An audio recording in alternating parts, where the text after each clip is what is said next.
So babangu na walisikia makelele wakapanda, walikuta amenishika hivi. Babangu alimslap.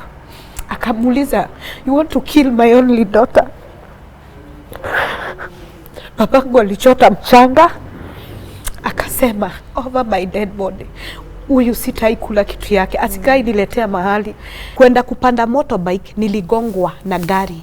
Nilisikia mwili wangu umelia kama mabati. Kuangalia akatoka nje, akaniambia, "Wewe takataka, ujakufa, wacha nirudi." Akarudi ndani tena kwa gari kukuja kunigonga. Hao watu wa motorbike walinivuruta, ikanimiss. Na niliona kifo na macho. What's up everybody, my name is Lily Aisha and welcome to yet another episode of Tuko Talks. Now today we are here in the space of Sandalije on Mombasa Road. They've given us the space to be able to give you an interesting story, another story to inspire you here on Tuko Talks.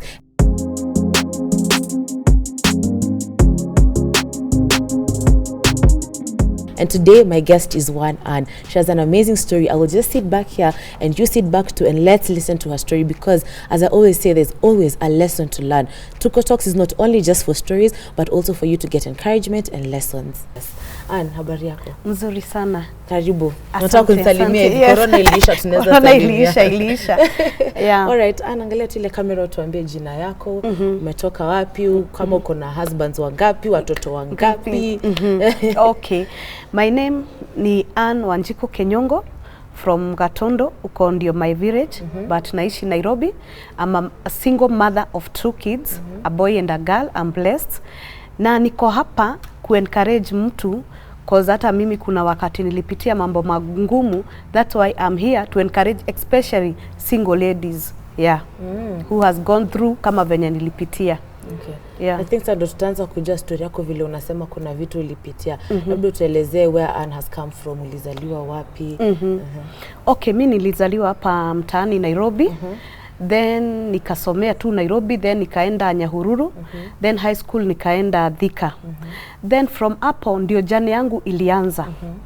Okay, nikiwa huko Ushago nilikuwa wa praise and worship. Ushago Gatondo? Ushago Gatondo. Mimi ni mshirika wa PCA.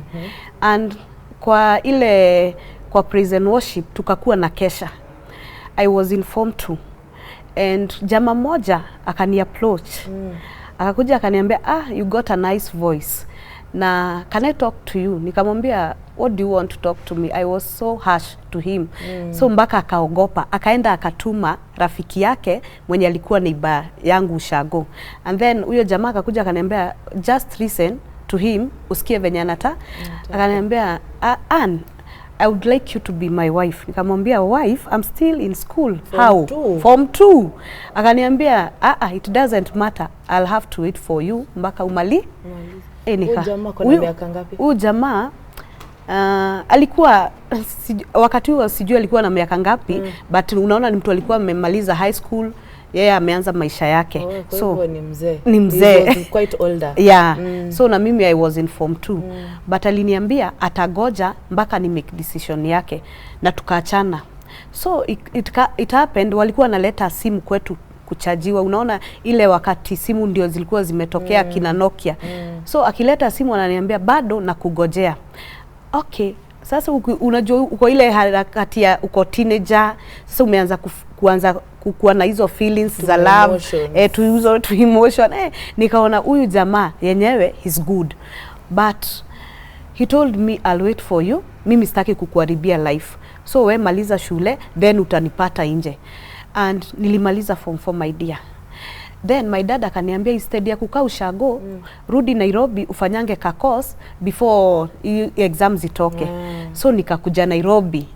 Jamaa tukapatana juu alikuwa naishi huku Nairobi. Alikuja Nairobi. Sasa jamaa akaanza kuniambia, naweza kupeleka out. Sasa hiyo unajua wewe umetoka tu shule, ujui hizi mambo za out. Siku moja akaniambia, "Juu kesho ni Valentine. Naweza taka ni kutreat."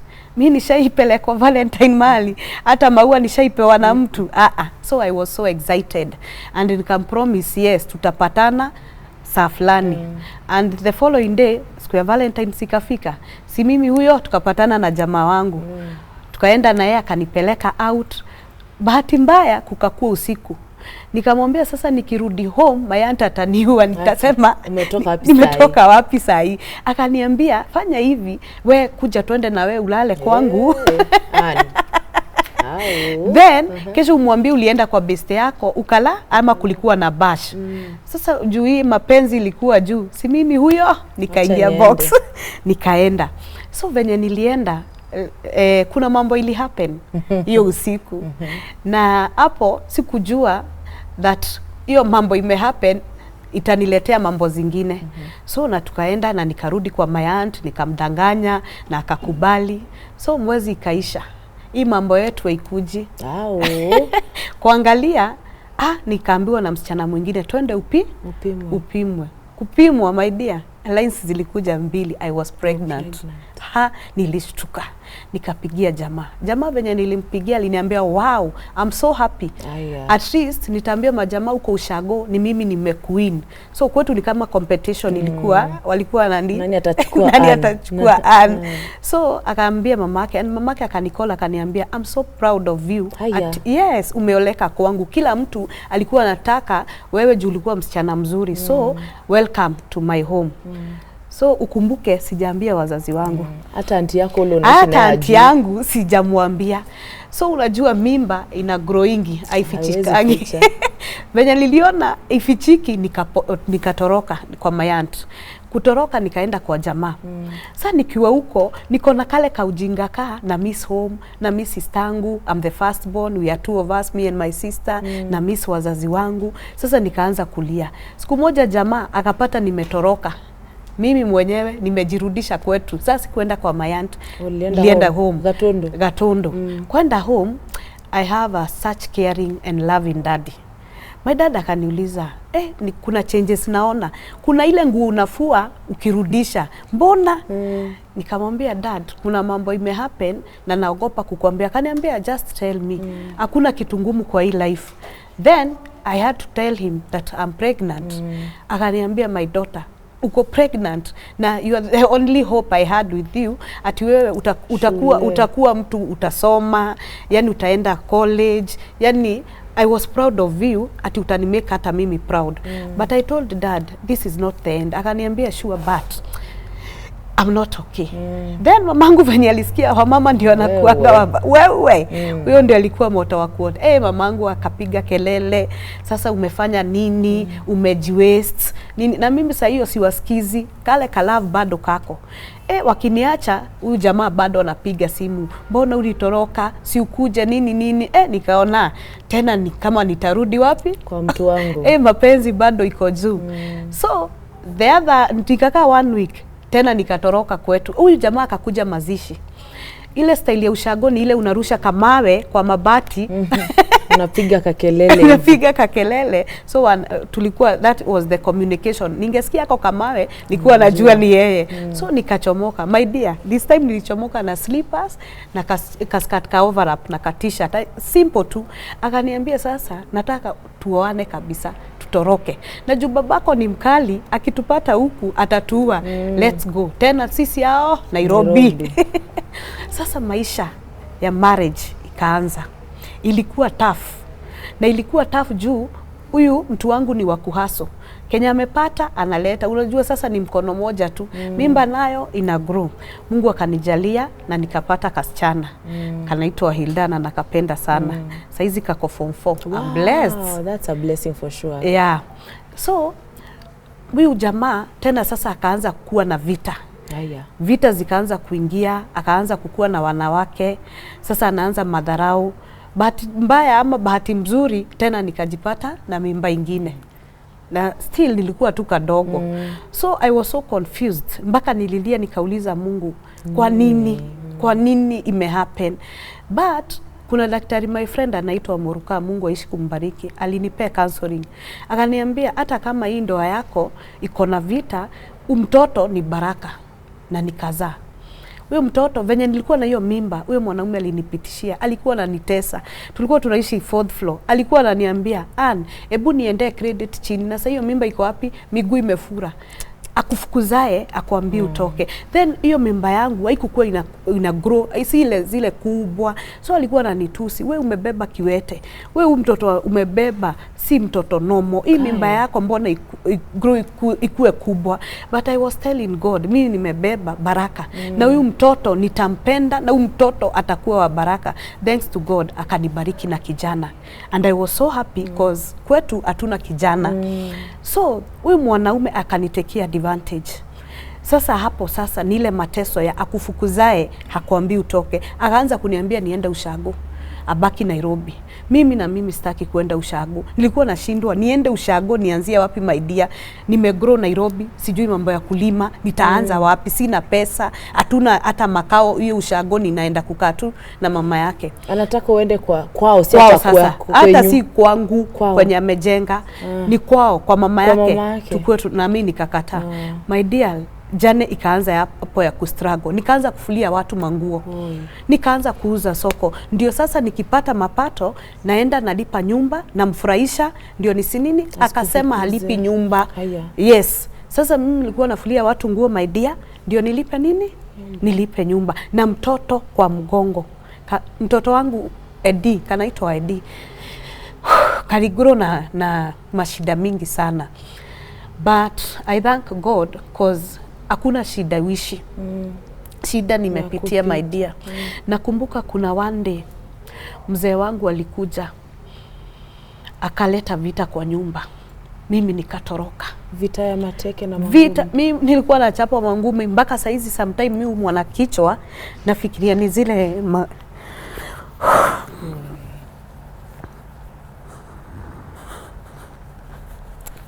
naona ni kama zile mangumi alikuwa ananichapa ndio zinani affect. Ndio imeisha, yalipita, pole yake. Hiyo usiku sitaisahau. Alikuja akaanza vita, nikatoroka nikaenda kwa my aunt. Nikapigiwa na manaiba kitu saa 7 za usiku, nikaambiwa nguo zako ni kuchomwa, zinachomwa, kila kitu alichoma. So the following day nikaita wazazi wake na nikaita wazazi wangu wakakuja. Venye tulikuja tukaambiwa tutoke nje, wazazi both side waongee. So tulipanda nyumba yenye tulikuwa tunaishi, ilikuwa na first floor, haikuwa imemalizika juu. So tukapanda. Huyo mwanaume akaniambia, unajua nataka kukua. So wazazi wangu wako huko chini. Huyo mwanaume alinishika akaninyonga, sasa nataka kunirusha kutoka first floor. Nikapiga nduru. Mzee alikuwa hapo akaona akapanda juu. So babangu nao walisikia makelele wakapanda. Walikuta amenishika hivi. Babangu alimslap. Akamuuliza, you want to kill my only daughter? Babangu alichota mchanga akasema over my dead body. Huyu sitai kula kitu yake, asikai niletea mahali. Na koza nataka kuwa my daughter nikiwa akiwa tu hapo. Yes, my dad akiwa hapo. Wacha tuchukue mtoto wetu aende. Mamake akasema hapana. Shiko ndiye analipanga nyumba. Yeye ndiye anafaa kae kwa hii nyumba. Huyu ndiye ataenda. Shiko ako na watoto, huyu atoke. And it happened. Mamake alikuwa mtu mzuri sana na anampenda na Mungu aishi kumbariki. Aliingia kwa bedroom yangu, akatoa nguo zake za sani yake, akazirusha nje. Akamwambia wewe ndiye utatoka. Na ikakuwa kuna wale wazee wa kijiji. Huyo mzee akaambiwa na babangu, unichungie my daughter na huyu mwanaume asikai rudi. So si akaenda. So wazazi wakaenda. Usiku saa 6 nikasikia mtu anagonga dirisha. Fungua. I'm so sorry. Wacha hiyo ishe. Sitairudia tena. Mimi na ile utu yangu na ile huruma ya mwanamke na upendo tena mtu nikamrudisha wapi? Nikamrudisha kwa nyumba. After another 2 to 3 months tena akakuja saa 8 za usiku. Akaniambia, wewe amka unichemshie chakula. By the way, I was a wife material. Nilikuwa nimemwekea chakula kwa hotpot, nyumba ilikuwa na microwave. Tulikuwa tumeagree akikuta nimelala ajiwomie ama akule venyezi. Nikajua huyu mtu akona kisirani. Akaniambia, kama utaamka kunichemshia nitakuua.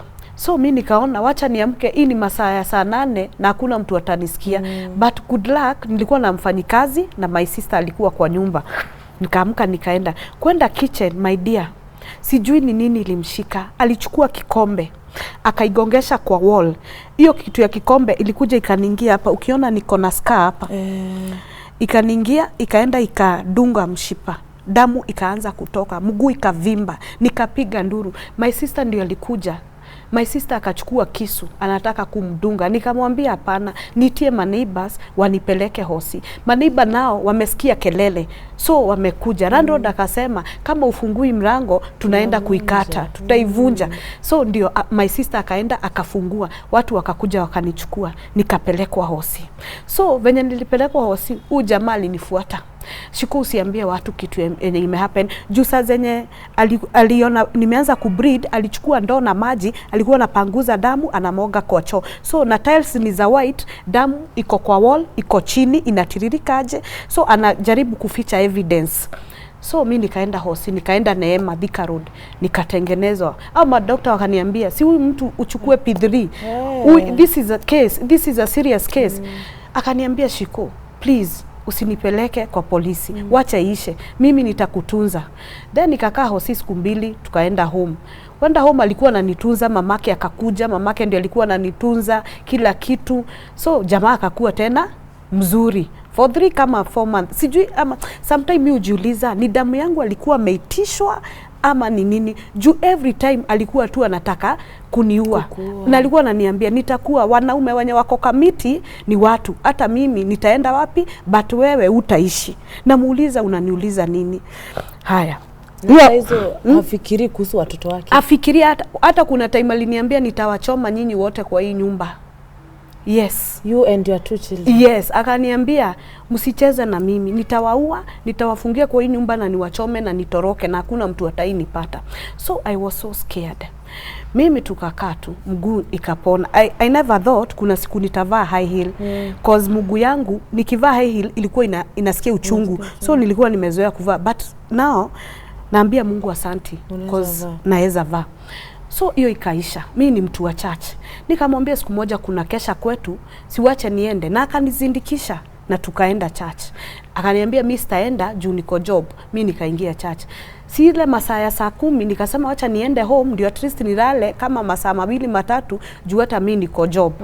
Si nikaenda nikampigia simu, aliniambia enda ukae huko nao mareverend wenyu na maelders wa church. Mimi nikakaa kwa gate na soldier watchman. Ini ukiita kuirudi home. Yes. Amekufungia nje. Amenifungia nje. Hakuna house girl?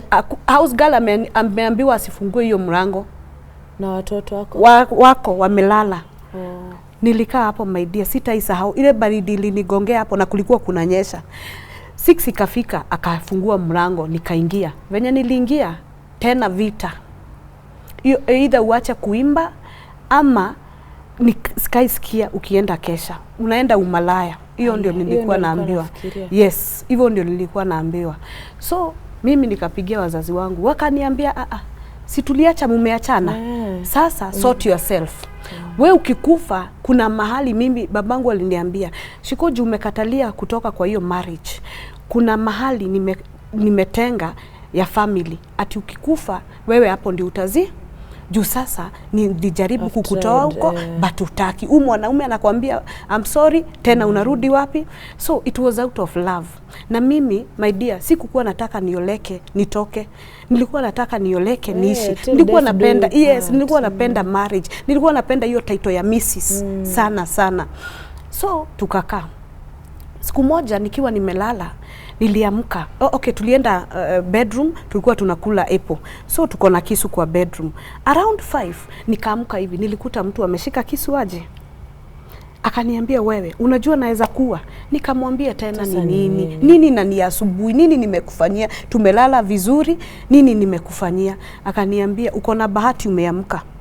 Nikaona Mungu wangu bado anapelekana na mimi. Na hiyo ikaisha, na akaniandikia message akaniambia I'm sorry, sijui ni nini imenishika, ni shetani. So mimi nilikuwa na my prayer party na tulikuwa tu tunaomba ati tuone hii ndoa kama nini. Siku moja mimi nikaambia house girl, wacha nipikie mtoto uji, at least leo nimpe. Mzee wangu alikuja akachukua hiyo uji. Akaniambia unajua naweza kuharibu sura. Unajua nataka ukue wewe ni takataka, yani ananitusi. Alikuwa ananiambia venye wewe ni mweusi. Unajua venye wewe ni kitu mbaya kwa macho yangu. Yes. Alikuwa ananiambia, wewe nani anaweza kupenda wewe? Nilikuwa kwa nini venye wewe ni mweusi? Wewe ni Msudanese. Yes. Alikuwa ananiita you are so ugly. Wewe ni mtu mweusi, wewe ni mtu takataka. Yani mpaka nilikuwa najichukia by the way. Nilikuwa nauliza Mungu, mbona mimi mweusi hivi? Yani nilikuwa mpaka nimehate kala yangu, but sikutaka kujibreach. So alikuwa ananiambia hata ukitoka kwangu hakuna mtu anaweza kuangalia. Wewe ni mweusi kabisa. Hata sijui nilikuwa nimefungwa macho. So nilikuwa na ile denial, singetoka my dear.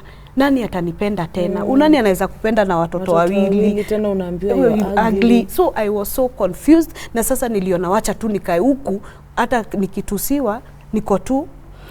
So siku moja akaniambia, Ann, niko na my friend nataka kuleta kwa nyumba. Na mimi akaleta huyo friend yake na nikawapikia. Huyo friend ni mwanaume? Mwanamke. My God. Wacha nikuambie, nikawapikia. Sikujua niko wife. Ale tulikuwa tunasoma na yeye. Huyo msichana? Ndio niliambiwa. Okay. Nikawapikia. So siku moja it happened, nikitoka job, niliwapata kwa bed kwangu. Your marital bed? Yes. Na akaniambia, this is my wife also. Wewe ndio first uyunise. Nilisikia nichukue kisu ni wadunge, nilisikia nichemshe maji wachome, but kitu ikaniambia ukifanya hizo mambo utaenda Rangata na watoto wako watasafa. Niliwaambia vaeni nguo, it's okay with me. Na saizi Ann bado ni unalipa rent? Na sasa hiyo ni mimi nalipa rent my dear. But venye walifika sitting room, niliingia kwa bedroom, nikatoa nguo za ule mwanaume, nikazieka nje. Nikawaambia sasa nimewaset free, endeni. Juu hii nyumba ni mimi nalipanga, so it's not a big deal hata ukiniondoke. Sasa nilikuwa nimesema, nilijijaza nikasema enough is enough. Mwanaume na wakaenda na msichana. Usiku tena masaa 6 ndio huyo mwanaume amerudi. Ann, siwezi lala, ile maombi yako imenifanya nikose peace, wewe ni mtu wa Mungu, nini. Mimi jamaa nikamfungulia, nikamwambia wewe utalala sitting room na sisi na watoto walale bedroom yao na mimi bedroom yangu. Akakubali. So tukakaa tuongeleshani vizuri, we are not in good terms. Sasa najiuliza, huyu jamaa nitaweza kumwacha? Ni how long? Mulika for how long? Kama 6 months. Lakini sasa alirudi bedroom? Alirudi bedroom. Lakini zile feelings zimeisha. Juu ukipata mwanaume kwa bed yako, surely hata kama uko na utu, zile feelings zishai. Siku moja nikaitwa show ingine hapo GBS TV. Nikamwambia, my dear, si ukuje unibebe unipeleke hapo Safari Park, we uende zako. Akaniambia ni sawa. Mimi my dear nilienda. Venye tu kuingia kwa gari, matusi ilianza. Unaenda kupiga umalaya wapi? Unaenda kuonyeshana TV ndio wanaume wakufuate, wakupigie simu, and you are married. Hii tabia kuendanga hizo mashoni za nini? Nikamuuliza nini mbaya? Mama alikuwa meketi karibu na mimi, akamuuliza, Aki, hata kama si kuingilia boma yenu, huyu bibi umempe stress. Na nini amekufanyia? Nikamwambia, mimi baba Hilda, mimi siongei. Akaniambia, unajua naweza gongesha hii side huko gari ndio ukufe. Huyo abiria akamwambia, usigongeshe, tuko wengi. Nikaona akafanya gari hivi, watu wakastuka. Tukaenda mpaka town my dear. Hapo town ndio alichukua kibeti yangu. Nimezoea kubeba simu yangu hivi. Siekangi kwa kibeti. Nikapigia bishop mwingine nikamwambia nimenyang'anywa, anaitwa Bishop Madhenge, Mungu aishi kumbariki. Nikamwambia nimenyang'anywa kibeti na sina pesa, nitumie 1000. Akanitumia. Mimi huyo nikachukua gari za 44. Nikaingia ndio niende kwa show ya GBS. Koja. Saizi mko kwa gari town, amewashukisha town? Amenipeleka town, hakuniweka Safari Park. Na wenzako bado wako wananigojea? Usimulikuwa wengi kwa gari? Tulikuwa wengi. Then sasa si tumepelekwa town. Ameniambia nishuke na amechukua kibeti. Ameshikilia? Niko stranded town. Sina fare. So ameenda akawacha kaenda na akaenda na handbag? Yes, na akaniacha hapo. So mimi si nikapanda gari zingine. Sikujua alikuwa naangalia gari yenye nilipanda my dear. Si akafuata hii gari na mimi sijui. Si Tukafika pale Safari Park. Nikaona time imeenda sana, wacha nichukue motorbike niende.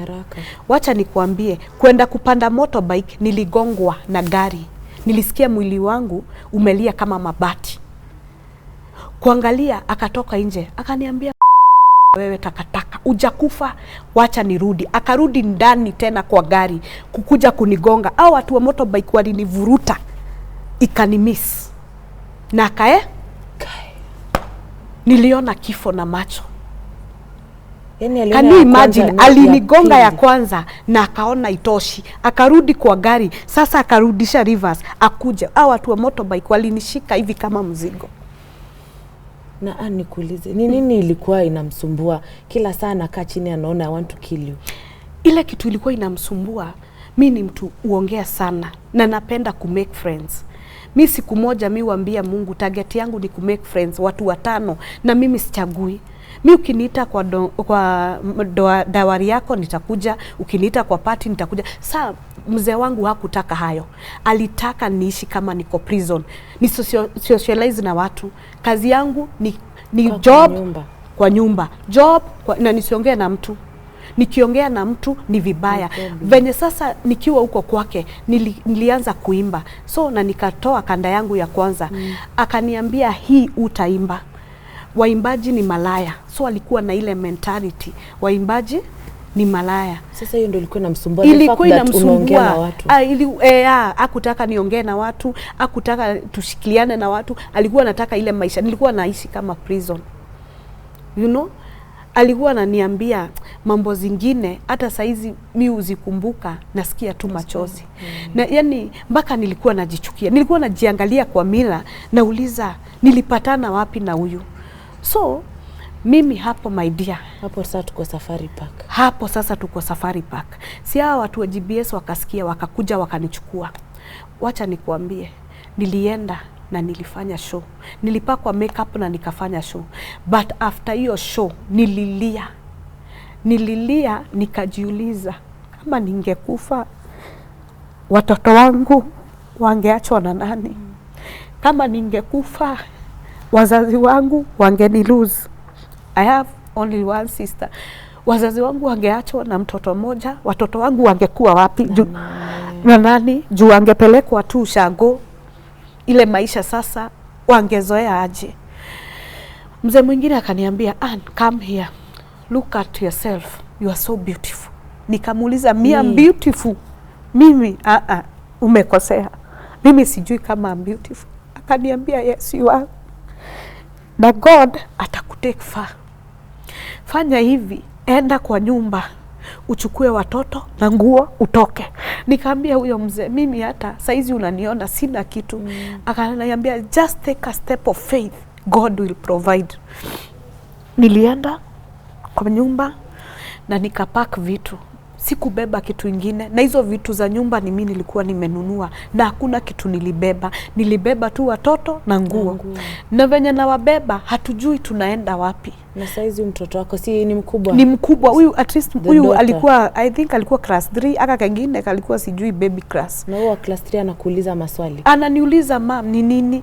Then wacha nikwambie, si sasa ile uchungu sasa imenianza. Juu niligongwa. But before nitoke huko GBS nilipelekwa hosi hapo Neema waangalie. Wakaniambia sijavunjika mahali, but nimegongwa. So the following day, imagine, mwili yangu ilikuwa inakaa hivi black. Pale umegongwa. Kutoka hapa ilikuwa black yote. So nilipewa painkiller. Nikiwa hapo kwa nyumba niliomba. Niliambia Mungu, nimejaribu kukaa kwa hii ndoa. Lakini imenishinda. Na Mungu, jue unabarikingi. Uliambia Abraham atoke kwao uende umbariki kwa nchi nyingine. That what I want. Nitoke huku Mungu, uende unibarikie mahali pengine. And nikaambia Mungu, from sasa Mungu pelekana na mimi. So my daughter akaniambia situende kwa Uncle Amo. Tukaenda. Alikuwa kwa kabed sitter. Ni my cousin. Alikuwa na kabed sitter. Ako kabed sitter ndio alikuwa na yeye anaanza kudate. unaniona niko na msichana, niko na watoto wawili, tuko wanne. Akanikaribisha. Akaniambia, my sister, beta ukae hapa tukuone ukiwa uhai kuliko tukuje matanga yako. So nikaanza nikakaa hapo. Akaniambia siku moja, uko na stress. By the way, nilikuwa na stress my dear. Alafu nikiwa kwa ile ndoa nilikuwa nasumbuliwa sana na ulcers. So nilikuwa naendanga hivi juu. So ni uchungu hapa. So akaniambia, Shiko, ebu try to find peace in your heart, in your mind, cause sasa amua umeacha huyu jamaa. Ile nikiwa huko karoho ananiambia sinirudi. Imagine. Akaniongelesha akaniambia kama ungekufa ungerudi. So jitenge na huyu mwanaume ukae kama umekufa. Na sasa juu utaanza life, uanze life yako na watoto wako. Akanipeleka out place inaitwa Roasters. Wacha nikuambie, Thika Road. My sister, hakuna mahali Mungu hawezi kubarikia. Remember niliomba nikitoka kwa hiyo ndoa. Mzee mwingine akakuja akaniambia, wewe unakaa stress. Ni kwani umekufiwa? Nikamwambia hapana, ile na ulevi yake. Wacha nikuambie, usikai ignore mtu. Juu you never know mari baraka zako ziko. Huyo mwanaume nikamwambia mimi sitaki mambo mingi. Akaniambia no, nilikuwa tu nakuja kukuambia sorry cause unaonekana uko na stress. Akaniambia take my card. Tomorrow call me. I might be of your help. Hey, nikaona huyu mzee, huyu ni mlevi na maybe ako after something. Nikasema wacha nichukue kadi lakini sitampigia. The following day my cousin akaniambia shika hii 100, eka credit, pigia ule jamaa, maybe anaweza hata kupea kazi ama anaweza kusaidia. Haya, mimi nikapigia huyu mzee. Akaniambia ni ule msichana tulikuwa naye, just come. Haya, alikumbuka. Just kuja town nifanye nini? Nikusaidie. Na mkuje na your brother na your sister, venye tu tulikuwa watatu. But hizi siku 3 I had many friends my dear. Wakati uko na shida na kuambia ukuangi na marafiki, I tried talking to them na wakopa. Hakuna mtu hata alikuwa anataka kuniona. Walikuwa mpaka wengine nikimpigia nakata simu ama ananiambia ako busy.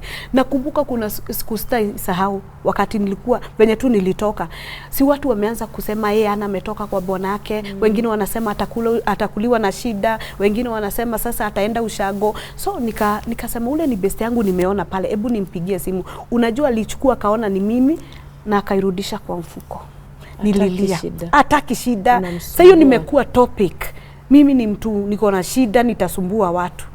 So si tukaenda town my dear, tukapata ule mzee. Akatuambia kuleni lunch kwanza, niambie mashida yako. Nikamwambia mashida yangu. Akaniambia wewe nakujua sana. Tunaendanga church moja na wewe. Na wewe uko na good voice na unaimbanga vizuri sana. Na juzi your launch hata nilikusupport. I was there. I supported you. Na juu umeniambia hivyo na wewe ni wa Mungu, ile ningetoa tithe Sunday na kuletea. Guess what? Alinipea nini? Mtu anaweza kupea nini ukifikiria na ni mtu mjuani? Mimi hata 1,000, 5,000. I thought so. Alikuja na bahasha ilikuwa na 150,000. Yes, nikajua my God, tumepelekana tu vizuri. Ujaniacha Mungu wangu. And serving God my dear is not in vain. Ile maombi Mungu bado anapelekana na mimi. Alinipea hizo pesa akaniambia nimekubariki. Enda uanzishe maisha, enda uchukue nyumba yako, enda uanze kazi, enda upeleke watoto shule. And si deni. Nimekupea. Wewe enda ujiendeleshe na life yako na ukikuwa na shida just call me. Nikajua hii ni tithe. Hata mimi kwenye naishi nitapanda tithe, nikapatiana 15,000 hapo. Na nikaanza life hapo. Nikianza life hapo, huyu mwanaume ajaniacha bado. Ni simu, ananipigia simu wakiwa na huyo mwanamke. Huyo mwanamke ananitusi. Nalia, nilikuwa nalia. Hakuna jina sikuwaitwa kwa hii dunia. Huyo mwanamke mpaka siku moja nikaona this is too much. Nilienda police station Kasarani. Nikaenda nikawashtaki. Wakaitwa. Msichana akasema mimi hata huyo mwanamke simjui. Huyo bwanake ndio alinipa namba ndio nikuwe na mtu na mtusi. And I have a heart. Nikamsamehea. Nikamwambia hiyo machozi nalia siku moja hata wewe utailia. Then jamaa akaenda. Jamaa akanipigia simu, kuna document zangu ulibeba. Yes, na ni ukweli. Tulikuwa tunaweka document zetu pamoja. Na usisahau kuna mali siku kuambia, nikiwa kwa marriage, my husband kuna document zangu alichoma. Kuna plot nilikuwa nimepewa na my grandfather. Alichoma hizo shares walikuwa wanachukua hizo enzi. Alizichoma. Venye nilienda kuclaim, nikaambiwa sina kitu ya kuclaim. Evidence iko wapi? Yeye alichoma, alifanya ni ruse plot. Na ikaenda hivyo. So nikaenda nikampelekea document. Venye aliniona hakuamini. Si mimi niko na vitu zangu, nimeanza hustling, nimeanza kuzururisha manguo, nimeanza kuuza. Alikuja akachukua hizo manguo akazimwaga chini, akaanza kunipiga. Na sasa hiyo nimemletea document zake. Niko wapi sasa? Niko place inaitwa Kano Zimmerman. Ndio sasa akaanza hapo na hapo watu wa mkokoteni ndio aliniokoa. Akanipiga, akanichafua, then akapanda gari na akaenda. Akaniambia, Shiko, wewe na kuitia watu wakuue. Watu wenyu watakutafuta, wataikupata. Sipumziki. Sasa hapa nikaona iko serious. Nikarudi wapi? Uko. Nikaandikisha statement. What a coincidence. Hiyo siku niliandikisha statement, si nikapanda kwa basi. Simu yangu ikaibiwa. Watu wakaanza kuandika, tuma pesa tumemkidnap. Tuma 5,000. Walikuwa naangalia zile nimesave auntie, mom, uncles, hivyo. Wakaanza kutumia watu message. So, mimi na nikaenda home, sina simu na nikalala. Mimi the following day nikasema wacha nikabai kamulika mwizi, ni replace line nini. Nilipata watu wamenipigia. Are you safe? Uko wapi? Mamangu ananiambia tuko Kasarani na you aren't. Kasarani wapi? Police station. Tunaandika statement, ulipote. Nikamwambia hapana, ni simu yangu. Kuja. Hata yeye jamaa alikuwa huko. Sasa Mayanta alisema ashikwe mpaka msichana wetu wapatika. Usikai threaten mtu cause kitu inaweza mhapenia na wewe ni innocent. Usafe juu ya kitu ujui. So nilienda Kasarani. Hapo sasa my dear, ni kama hii kitu ni kama Mungu alileta ndio aogope, aache sasa kunitishia, aache sasa kunifuata. So tulienda Kasarani. Huyo jamaa akaambiwa, unaona hii mambo imehappen. Siku ingine ile ita happen, wewe utaishi kamiti na utasafa juu ya huyu msichana, wachana na yeye. Mama mwingine akamwambia polisi, unaona huyu mwanamke umedharau hivi? Huyu mwenye amekuzalia watoto wawili, siku moja utakuwa mgonjwa umelala kwa bed. Mamako hawezi kufunga pampa, huyu akuje akufunge. Muheshimu na hao wasichana wako, uacha kuambia watusi nani? Huyo ni polisi. Huyo ni polisi. Na nakwambia it happened, lakini hiyo sitasema. After some few years. So jamaa wangu tukaachana. Na jamaa wangu venye tuliachana, sasa matusi alikuwa nakaa ananitusi. Mimi nikamblock. Nikasema mimi Mungu nimekuachia bato zangu. Na kuna kitu mbaya my friend kama kuachia bato zangu kwa Mungu, because Mungu wetu anajua kulipishia. Mungu ulipishia. Nao nimesahau na hayo yote, nimesahau na kilio, cause nilikuwa naambia watu kuna wakati pilo yangu nilikuwa na squeeze hivi na ni machozi inatoka ni kama maji. But now I'm so happy because Mungu amefanya nisahau. Mungu amekuja aka beautify my life. Now I'm a strong woman and I also have a group of strong also single mothers that we call ourselves strong and single, cause hapo tuko hapo kuencourageana, tuko hapo kufanya watu wa heal. Sasa mimi hata nimekuwa motivator speaker. Mimi nimekuwa nikiongelesha wamama na waonyesha there's God of another chance. There's hope. Just have faith in God. Mungu tu ndio hawezi kuacha. Na uanzishe. Me speak to single mother na nawaambia just start from anything. Anza kuuza hata uji, anza hata melon. Mimi nilianza hata kufua. Nilikuwa nafulia watu. Na Mungu amenibariki. Mungu sasa aliniondoa mali sasa pakufua. Sasa mimi my dear, nauzanga nguo, nauzanga magari, nauzanga mashamba. Wow. Yes, naimba, naitwa kwa occasion, naimba Kigosho. Mimi ni mtu wa Kigosho, mimi ni Mkikuyu original. So hizo ndio zile kazi naendanga, nafanya, at least napata unga. And I'm so proud of myself that hakuna mtu anaweza sema Shiko nimemsomeshia watoto, Shiko namlipia rent. No, it is me. Yes, I'm proud of myself. So naambia single mother wenye wako hapa, jiamini. usijichukie juu mtu anakuchukia. Just love yourself. Be strong because your tomorrow is greater than today. Unaweza kuwa unasafa, unaweza kuwa unatukanwa, unaweza kuwa unapigwa kama venye nilikuwa napigwa. I remember kuna wakati nilichukua glass ya maji, nikaenda nikabaizi rat nijiue juu ya mtu. Juu anakuambia you're not worthy. Ananiambia I'm not worthy. Nikachukua glass nikaeka hizo, nikamix, nikaambia my daughter tunaanza na ID juu ndio mdogo. Tukufe tuende kwa Mungu because nimepitia sasa, niko mwisho. Kumbuka siwezi ambia wazazi wangu cause washajaribu kuniambia nitoke na mimi nikarudi. So niliambia watoto wangu tutapatana tena kwa Mungu. My daughter kaniuliza, "Mom, kuna wimbo nimeimba na Kikuyu inaitwa Nitagerera means nishikilie." Hiyo wimbo mom, nani ataimba?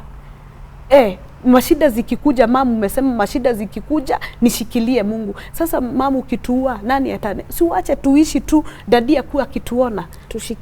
Tushikiliane sisi tu. My dear, niliuliza mtoto mbona ameniuliza hivyo. Nilichukua ile dawa.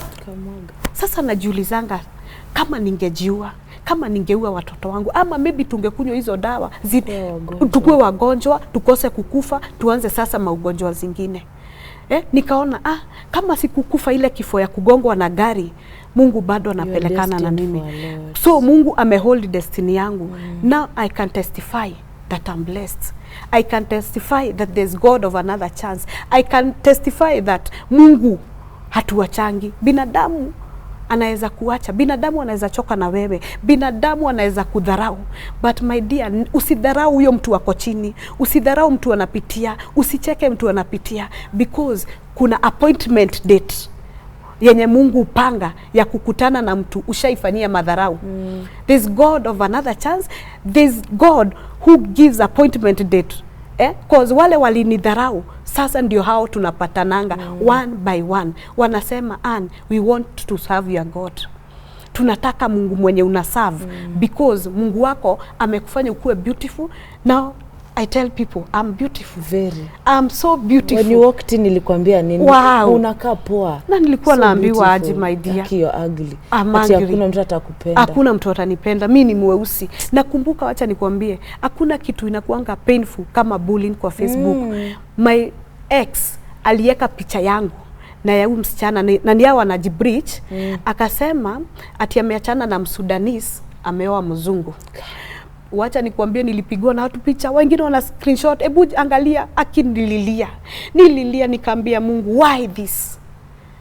Akasema sasa watu walikuwa tu wana comment, wanamwambia chunga venye umeandika. Remember she's the mother of your kids. Wacha kumtusi. Wacha nikwambie, saizi black is beauty. Sasa najiamini, sasa naoranga, I tell my kids, your mom is so beautiful. Yes, I'm beautifully and wonderfully made by God. Sasa nimejiamini, sasa I know Mungu tu ako na mimi. Na mimi waambia single mother, ishi kwa Mungu, uko ndio hakuna hasara. Ishi kwa Mungu, uko ndio kuna God of another chance. Mimi usema nitaoleka, si ati sitaoleka. Nilikuwa nitakuuliza, would you want to get back into marriage? Yes, I will. I will get back into marriage. Na marriage ya pili itakuwa sweet. Marriage ya pili nitatestify nayo. Marriage ya pili itakuwa ya peace na happiness. Are you dating right now? Your smile. Okay. Wacha niseme right now sina mtu right now. But nishaikuwa lakini haikuwaka. But I'm hoping There's for the hope. best. Yes. Na daughter yako, now that ame grow up, does she anakukumbushanga hizo masiku ama mnaongeanga? Does she tell you? Yes, my daughter, kuna wakati nilimwambia turudi kwa daddy, aliniambia mom, wakiwa na yako kama sana ni kadogo, saizi kako grade 6. Akaniambia wewe utarudi peke yako, wewe utatuacha huku, wewe urudi huko upigangwe venye ulikuwa unapigwa mom. Urudi huko uchomewe nguo tena. So your daughter can remember everything. Can remember everything. By then my daughter even alikuwa ameshikwa na depression juu ya ile vita ya nyumba. So kila wakati alikuwa anapata kwa hakuna peace. Mpaka kuna wakati aliniuliza, "Mom, mbona kwetu si kama kwa kina fulani?" You see? Unakuta mpaka watu wa area yenye unaishi wanaenda wakipigana, unasikia mama akisema mimi si Kenyongo mwenye amezoea kupigwa na aendangi. Yani I was that nilikuwa topic example ya mimi ndio upigwa sana, mpaka nilienda nikasikiza, nikarudi, nililia, nikajiuliza, yani Mungu nimekuwa example. Yani kila mtu zima maana alikuwa ananijua vita, kila mtu mpaka ningesalimia mwanaume, hiyo ni vita, mnajuana aje? Ningesave namba ya mwanaume hapa ni shida. Na saizi I work with men, hizo gari na uzanga na wanaume, hizo shamba na uzanga na wanaume, nguo na uzanga za wanaume. So nitakosaje kuongea nao na ni customers ama watanipea deals nipate pesa za unga? So like now I'm okay. Wacha niseme I'm okay. Hata kama saa ingine nikipeana story yangu nasikianga uchungu, hata saa ingine najiulizanga, yes God, ulinipitishia hii mambo because ulikuwa unataka nikuwe na testimony. Ulinipitishia hii mambo because ulikuwa unataka nipe mtu mwingine hope, because now naweza ongea na wamama, naweza waonyesha kuna kesho, na kesho yetu iko na kwa mikono ya Mungu.